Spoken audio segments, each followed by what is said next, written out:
Boa noite, alunos. Estamos voltando com as nossas aulas de sociologia e hoje o tema que nós vamos tratar é instituições sociais, grupos sociais e fatos sociais. Nós terminamos de falar sobre as correntes do pensamento sociológico com Augusto Comte, Emile Durkheim, Max Weber e Karl Marx. Esses são os 4 pensadores clássicos que nós falamos a respeito das teorias e da vida, da biografia de cada um. Agora vamos trabalhar alguns temas pertinentes, muito importantes para não só para a vida prática, quanto para servir de embasamento para o Enem. Então, vamos lá. Hoje nós vamos trabalhar com o Zoom, porque fica melhor para vocês compreenderem o conteúdo. Então, tá aí, aula Sociologia, aula 12. O tema geral é Sociologia e Sociedade. E o conteúdo, as instituições sociais, grupos sociais e fatos sociais. Então, primeiro vamos falar das instituições sociais. Para falar das instituições sociais, é necessário falarmos do senso comum. O que é senso comum? O senso comum é o conhecimento popular, é o chamado conhecimento coloquial. Conhecimento coloquial é aquele conhecimento que não depende de estudo, é um conhecimento que surge no meio do povo, no meio popular. Então, no senso comum, uma instituição corresponde a um conjunto de valores, de normas e de práticas comuns a um grupo de indivíduos. É um grupo que atribui papéis sociais aos membros. Geralmente, os sociólogos consideram que a família, a escola e as empresas são as instituições sociais mais determinantes na sociedade. Então, por exemplo, a escola é uma instituição muito, digamos assim, organizada, né? Tem direção, tem coordenação, tem um corpo docente, que é o corpo de professores, tem um corpo discente, que é o corpo de alunos, e tem, como se diz hoje, também a escola tem um contato com a comunidade, pode-se dizer que os pais de alunos também fazem parte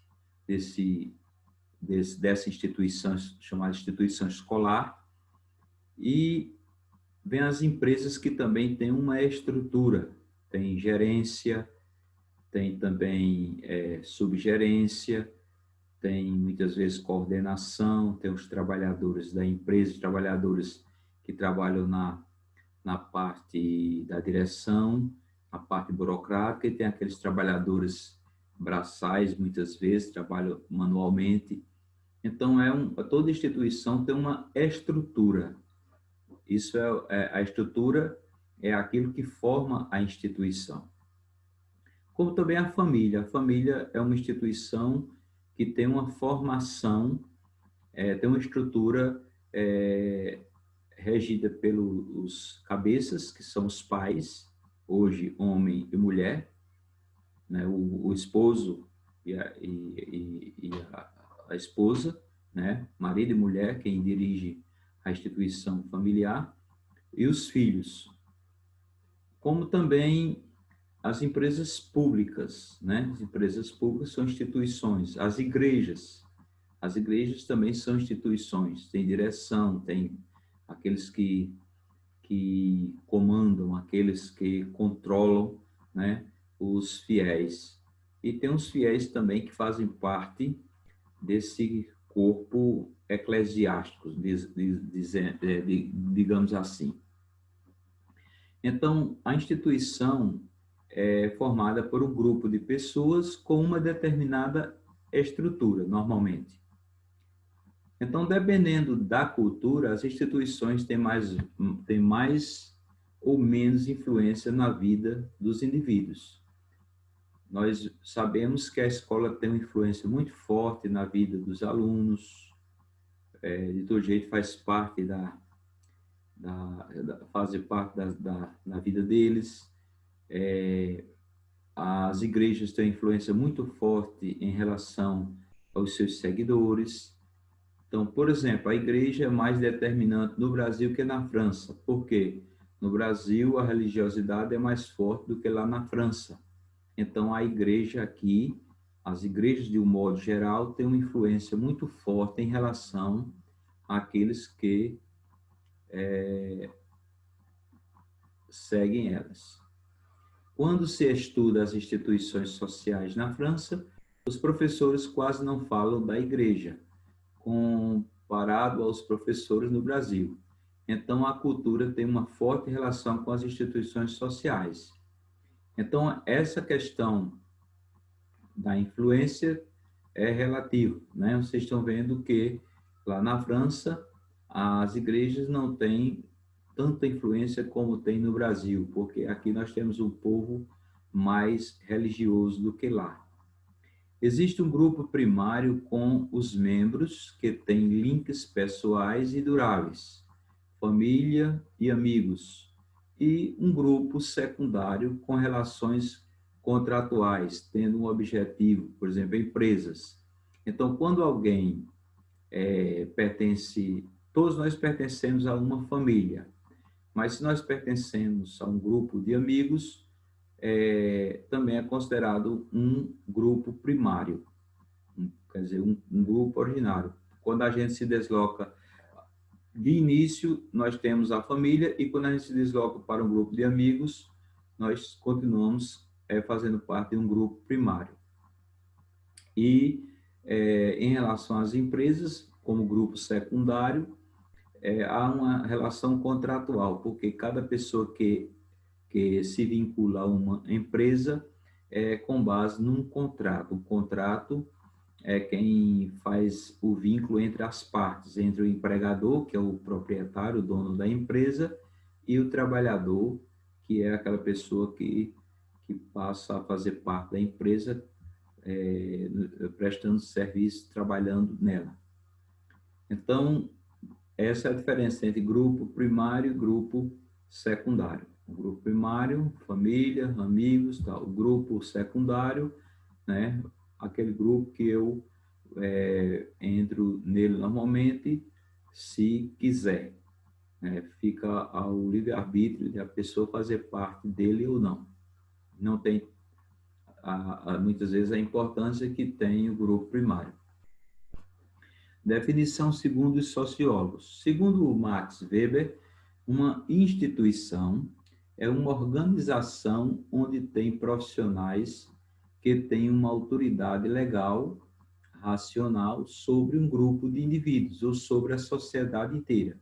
Quer dizer, para Max Weber, por exemplo, um grupo político é uma instituição, um grupo religioso é uma instituição, um grupo comercial é uma instituição, porque tem uma influência perante aqueles que fazem parte daquela instituição.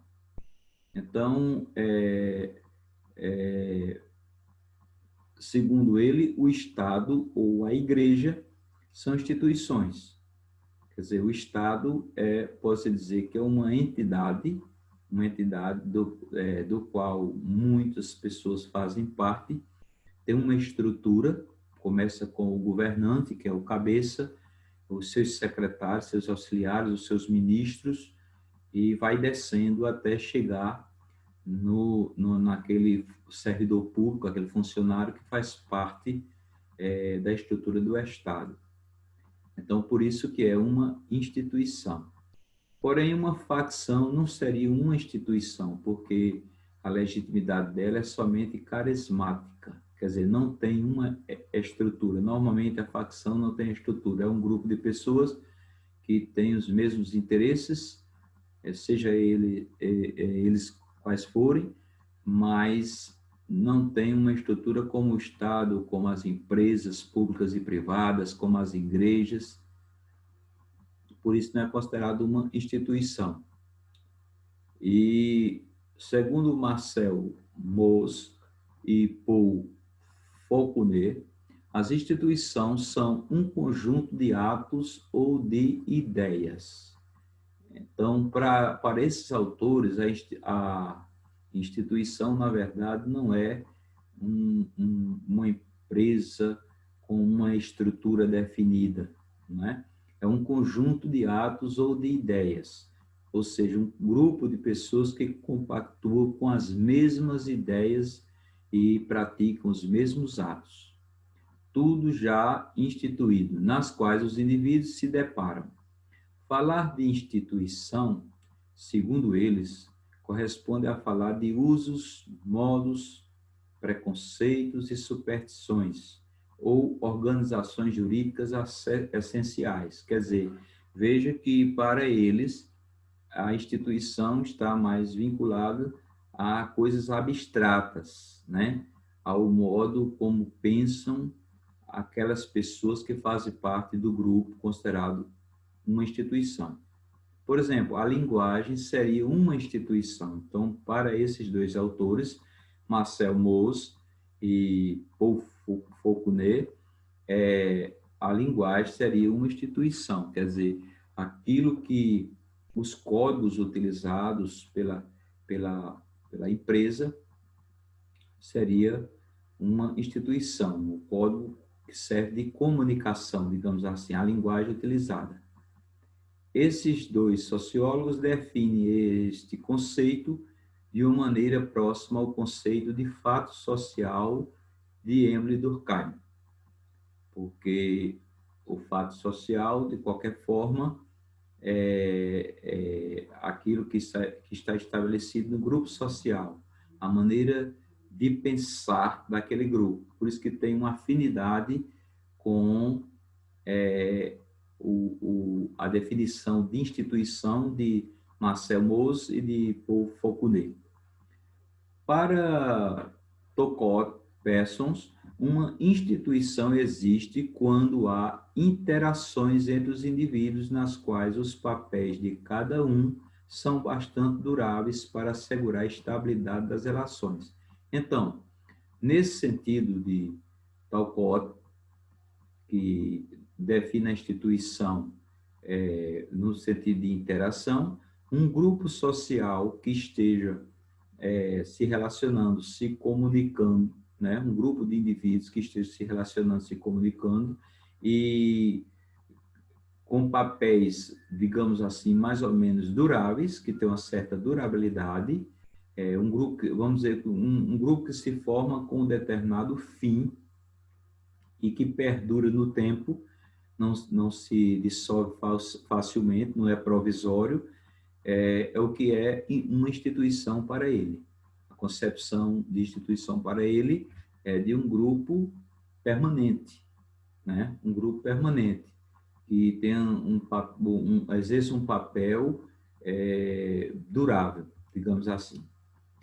As instituições sociais. Algumas instituições reivindicam o papel de socialização, enquanto outras não.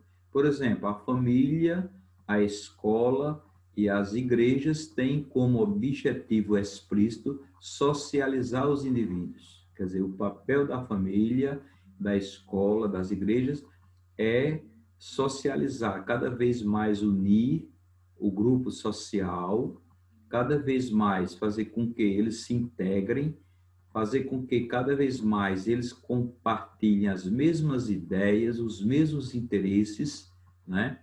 Esse é o objetivo da família, da escola e das igrejas, né? Então, isso é o que se chama de socialização dos indivíduos. O objetivo da família, da escola e das igrejas é isso, é socializar os indivíduos. para que tenham as mesmas ideias, os mesmos interesses, os mesmos objetivos. Na família, a criança aprende e integra os ritmos sociais.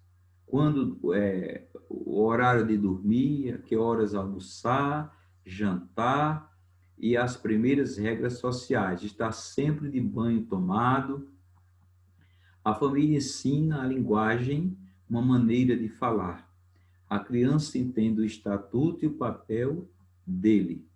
Ela integra o que ela pode ou não pode fazer.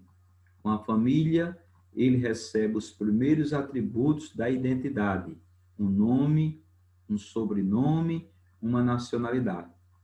Quer dizer, o indivíduo nasce numa determinada família e adquire a sua identidade, né, a partir da obtenção de um nome dado pela família e sobrenome também daquela família, que é o mais importante, e também uma nacionalidade, dependendo do país que essa criança nascer, certo? Então, a família tem um papel muito importante na socialização dos seus membros, né?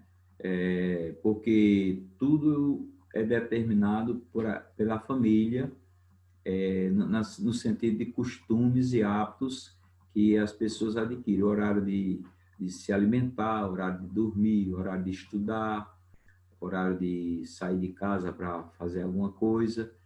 Então, a família tem um papel muito importante. E mais ainda no que diz respeito à linguagem, porque sempre aprendemos os mesmos costumes, as mesmas palavras, as mesmas frases que são ditas pelos membros da família. Na escola, a criança está na coletividade. O que é a coletividade? Coletividade é um grupo de indivíduos. É formada por um grupo de indivíduos. É o que se chama coletividade. A gente também emprega essa palavra, coletividade, quando quer dizer respeito à sociedade. A gente às vezes diz, a coletividade pensa diferente, a coletividade pensa dessa forma, a coletividade tem esse interesse, quer dizer, a sociedade. Nós empregamos no sentido de sociedade, porque a sociedade também é um grupo, um grande grupo de pessoas. Ela não é mais a única porque tem outras crianças no universo dela.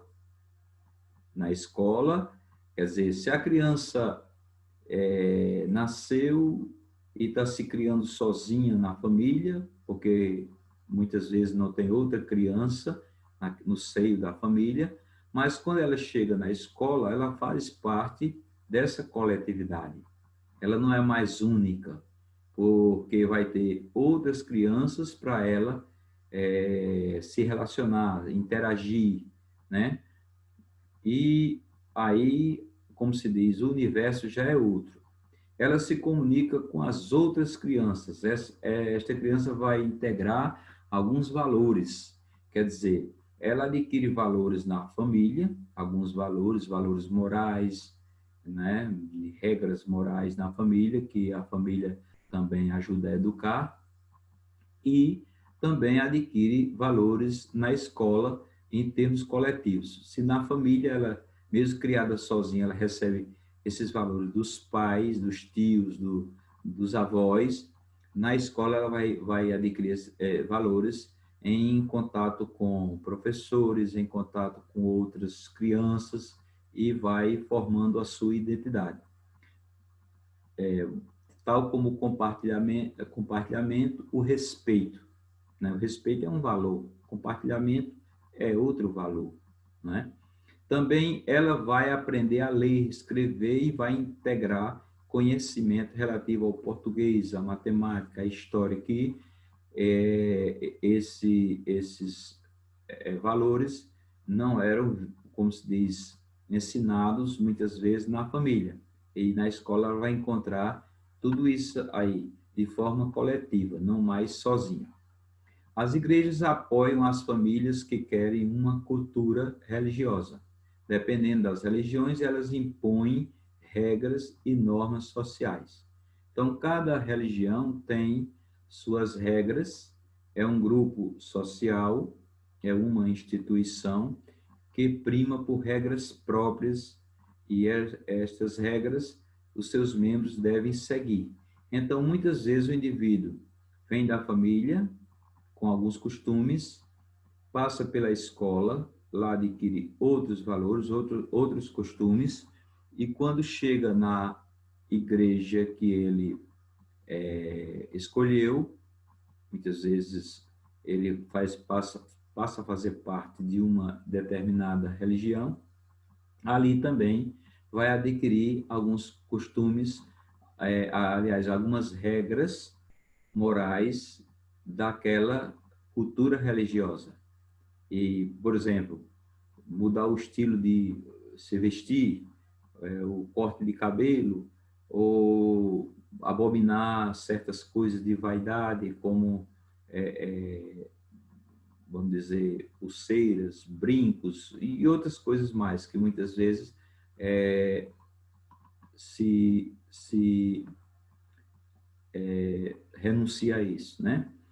Outras instituições, associações, amigos, mídias não têm esta função explícita de socializar os indivíduos. Quer dizer, muitas vezes você está num grupo de amigos momentaneamente, ou através da mídia se comunicando com várias pessoas, ou numa associação qualquer, mas este grupo social, podemos dizer, essa instituição social não tem função explícita, quer dizer, clara, vamos dizer, evidente de socializar os indivíduos. Não tem esse objetivo, certo? As associações estão presentes na vida dos indivíduos desde criança até virar idosos. Por exemplo, muitas crianças fazem parte de um clube de esporte ou de uma escola de música.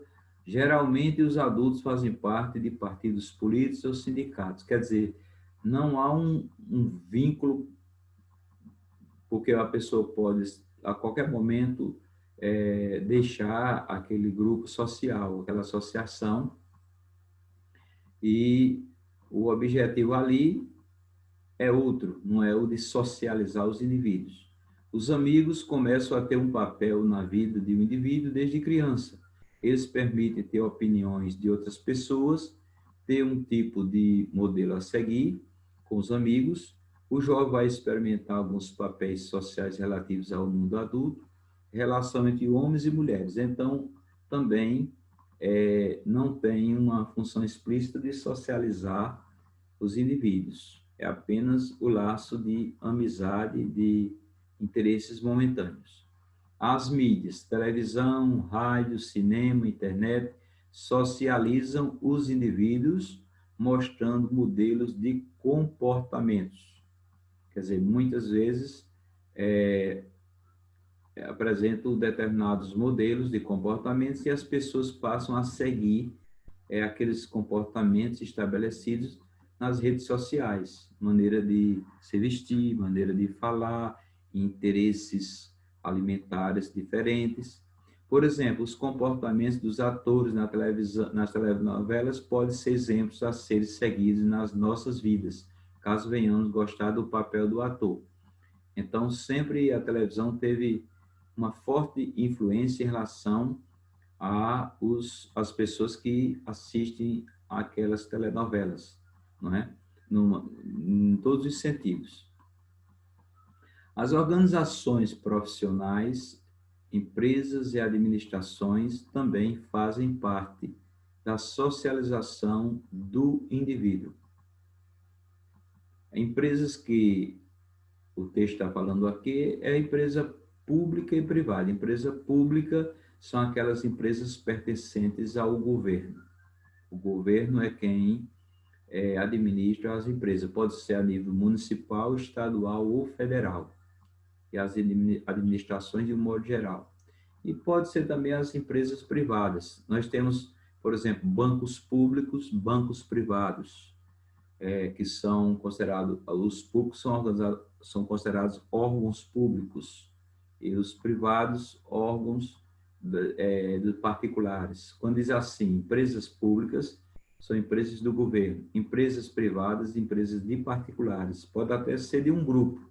Um grupo se reuniu e formou uma empresa, constituiu uma empresa.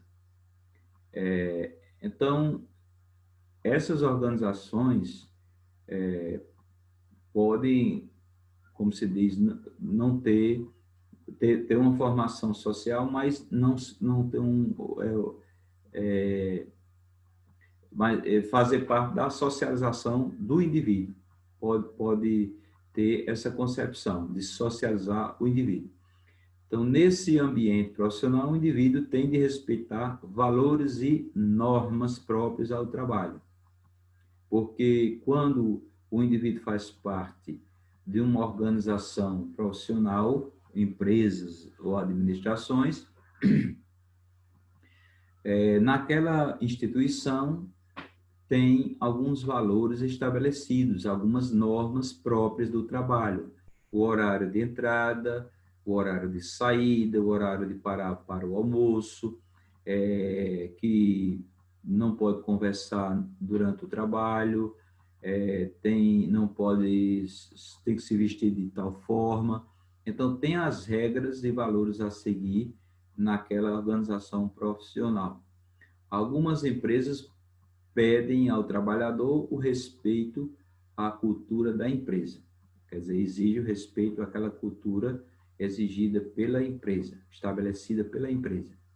Então, chamo a atenção sobre o fato de que existem várias instituições sociais e todas não respeitam sempre os mesmos valores. Quer dizer, varia de uma instituição para outra os valores sociais. As regras sociais são variáveis de acordo com os tipos de empresa.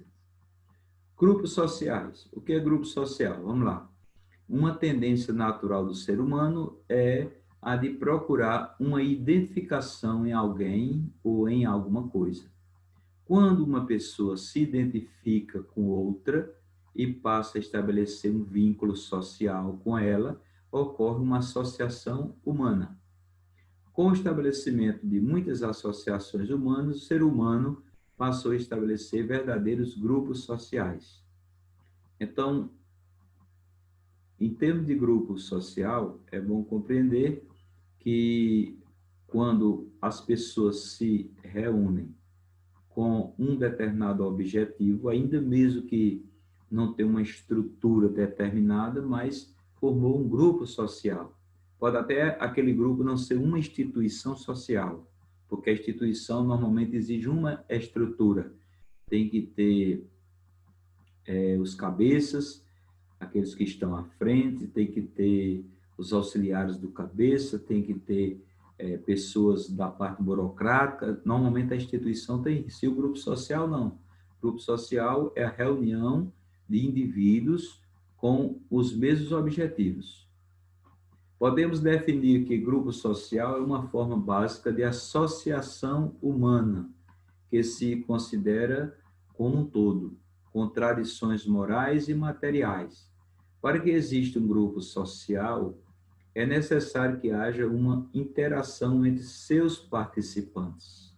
Quer dizer, se não houver interação, não há precisamente um grupo social, há uma reunião de pessoas. Para formar um grupo social, é necessário a interação entre os seus participantes, objetivando o mesmo interesse comum. Um grupo de pessoas que só apresenta uma serialidade entre si, como em uma fila de cinema, por exemplo, não pode ser considerado como grupo social, visto que estas pessoas não interagem entre si. Pois é, digamos, as filas dos correios, as filas dos bancos, ali tem um grupo de pessoas reunidas, muitas vezes próximo do outro, mas não há uma interação. Como não há interação, não pode-se dizer que, na verdade, ali é um grupo social. É um grupo de pessoas, não um grupo social. Os grupos sociais possuem uma forma de organização mesmo que subjetiva, quer dizer, mesmo de acordo com o entendimento de cada pessoa. Outra característica é que estes grupos são superiores e exteriores ao indivíduo. Assim, se uma pessoa sair de um grupo, provavelmente ele não irá acabar. Os membros de um grupo também possuem uma consciência grupal. Nós, ao invés do eu. Sempre se fala, nós vamos fazer isso. Nós vamos organizar tal coisa. Nós vamos praticar tal coisa. Então, sempre o nós e não o eu, porque agora se trata de um grupo formado com um objetivo comum. Certos valores, princípios e objetivos em comum. Quer dizer, tem que ter essas características, tem que ter, compartilhar os mesmos valores, os mesmos princípios e os mesmos objetivos. Fora disso, como a gente falou, as filas de banco, filas de correio, não é grupo social, porque ali, aquele grupo de pessoas pode até o ambiente estar cheio de pessoas, mas não tem não objetiva os mesmos valores, os mesmos princípios e os mesmos objetivos. Por isso que não é considerado um grupo social, apesar de ser um grupo de pessoas ali, mas não é um grupo social. Os grupos sociais se diferem quanto ao grau de contato de seus membros. Os grupos primários são aqueles em que os membros possuem contatos primários mais íntimos. Exemplo, família, grupo de amigos, de vizinhos, são considerados grupos primários. Diferentemente dos grupos primários, os grupos secundários são aqueles em que os membros não possuem tamanho grau de proximidade. Exemplo, igrejas, partidos políticos, clubes comerciais, sindicatos. Outro tipo de grupos sociais são os intermediários, que apresentam as duas formas de contato, primário e secundário. Exemplo, escola. A escola abrange pessoas e amigos, pessoas que vêm de determinadas famílias, amigos, né? E também, ao mesmo tempo, ao interesse comum, o interesse objetivo. Há um entrelaçamento aí. Então, a escola está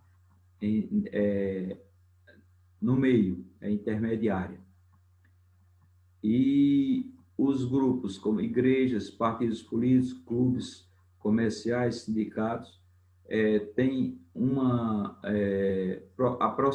proximidade, tem uma proximidade das pessoas, muito embora que não há uma afinidade, não é obrigado a haver uma afinidade entre os seus membros. Muitas vezes alguém faz parte de uma igreja, de um partido político e não se conhece. Cada um segue aquele partido, segue aquela igreja, mas muitas vezes não tem nem contato. Grupos sociais, fatos sociais. O que é um fato social? Nós já andamos falando do fato social com Emile Durkheim, que foi um dos precursores dessa teoria. Essa é a pergunta que se dá nome ao primeiro capítulo de As Regras do Método Sociológico. As Regras do Método Sociológico é uma obra, um livro, que foi publicado em 1895 por Emile Durkheim. A maior preocupação de Durkheim era definir um método que fosse próprio da sociologia, que a diferenciasse de todas as outras áreas do conhecimento. Quer dizer, com esse método, ele deu impulso à sociologia como ciência, porque estabeleceu regras para fazer estudos sociais, se conhecer, na verdade, o dinamismo da sociedade. Para isso, foi preciso especificar seu objeto de estudo, que é justo o fato social, quer dizer, um método que ele criou, o método, as regras do método sociológico que ele estabeleceu, ele teve como objeto de estudo o fato social. Então, ele usava as regras do método sociológico para estudar o fato social e saber por que esses fatos aconteciam na sociedade. Então, fatos sociais são formas de agir de pensar e de sentir que se generalizam. Então, um indivíduo pode até ter uma ideia, mas se essa ideia do grupo social no qual ele está inserido se expandir e todos passarem a compartilhar aquela mesma ideia, então ali se tornou, na verdade, um fato social.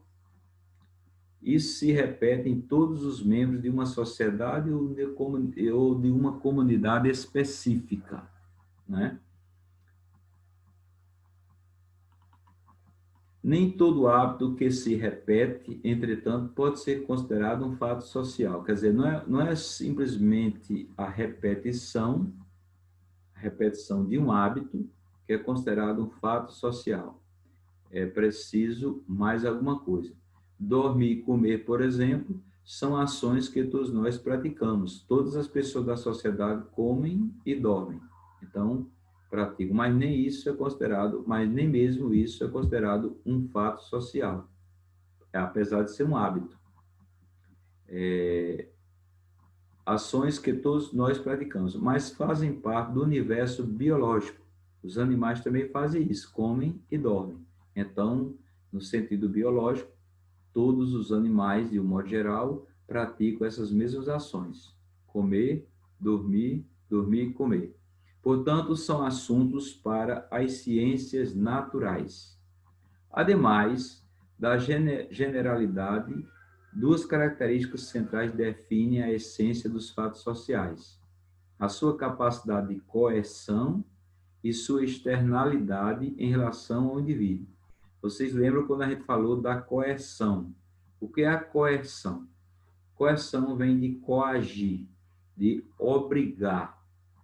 No entanto, aí, para Emile Durkheim, coerção não é obrigação no sentido de alguém impor diretamente determinada coisa ao indivíduo, mas é aquilo que se cria de ideias na sociedade, e se eu fizer diferente, eu sou coagido.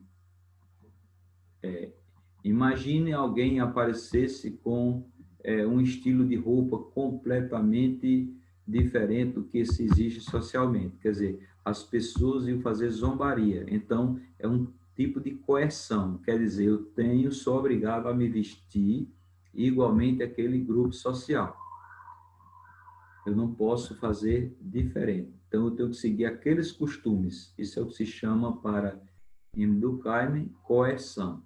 E sua externalidade em relação ao indivíduo, quer dizer, aquilo que está fora de mim, não depende de mim, está além de mim, porque aquelas regras estabelecidas na sociedade não dependem somente de mim. Independentemente de nossa vontade, os fatos sociais se impõem sobre nós. Quer dizer, veja bem o que é que diz o texto: independentemente de nossa vontade, os fatos sociais se impõem sobre nós. Isso aí é a coerção. Quer dizer, eu sou coagido, sou obrigado a usar determinados comportamentos para não ser escrachado socialmente. Então, as pessoas passam a me ridicularizar, né? A gente vê muitas pessoas que, às vezes, se vestem de um modo completamente distinto, ou um tipo de cabelo diferente. Pronto, há anos atrás, quando as pessoas, homens, começaram a usar brincos, socialmente os primeiros foram praticamente ridicularizados. Por quê? Porque pela a ordem social, a coerção social que havia na época, dizia que o pensamento social da época é que os homens não usavam brinco. Então, socialmente não era permitido. Então, a coerção é isso, essa exigência, essa obrigação muda, sem ninguém falar, mas que recrimina aquela atitude da pessoa, e a pessoa se retrai e não faz aquilo que deseja, porque sabe que vai ser escrachado socialmente, vai ser ridicularizado. São componentes e hábitos que parecem emanar da nossa vontade pessoal, mas que, na verdade, são impostos. Quer dizer, eu uso determinada roupa porque há uma imposição social, a coerção, não porque meu desejo seja aquele. Muitas vezes eu quero usar um estilo de roupa diferente, um modo de se vestir diferente. Se nós não sentimos essa imposição, é porque estamos tão habituados a eles que a força não se faz necessária.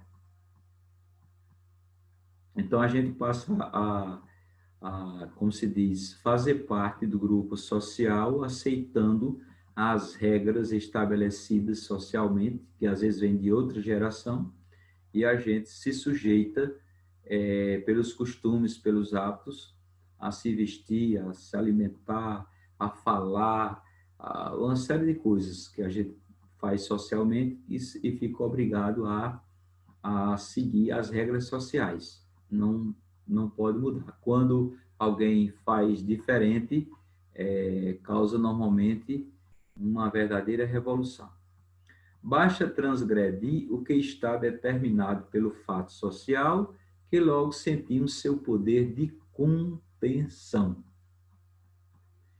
Muitas vezes, essa forma de agir e pensar estão traduzidas em um conjunto de normas oficiais como as leis.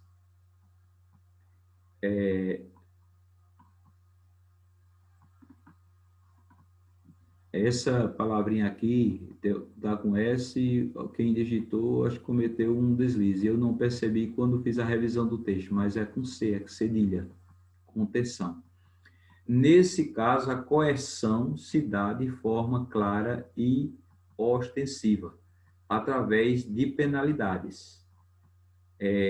No entanto, outras formas de coerção mais sutis e menos violentas, mas que nem por isso deixam de existir. A moda é um exemplo disso, por isso que eu falei da roupa. Eu gosto sempre de citar a questão da maneira de se vestir ou do corte de cabelo, porque é o mais comum no fato social. A moda é um exemplo disso. Você pode, por livre e espontânea vontade, se vestir de uma forma totalmente esdrúxula, quer dizer, esquisita, enrolado em lençóis, por exemplo. Ninguém irá te prender, mas com certeza você se sentirá constrangido por olhares de repressão e zombaria. Isso é coerção, uma vez que a forma como nós vestimos se constitui como um fato social. Então, eu poderia ter a liberdade de me vestir do jeito que eu bem entendesse. Como exemplo aí, eu poderia me enrolar com uma coberta e dizer, estou vestido, botar um cinto e tudo bem.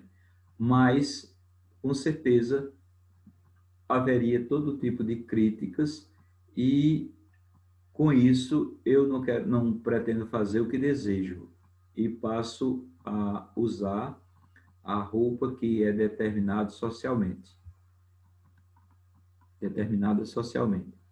Se ainda restam dúvidas sobre a existência dessa coerção, basta olhar para a escola, que é, segundo Durkheim, a responsável por forçar uma série de comportamentos que as crianças e jovens nunca teriam espontaneamente.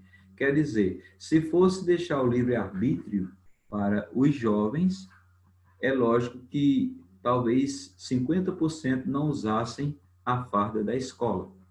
Se sente, digamos assim, preso na farda da escola. Preferia uma roupa diferente todos os dias.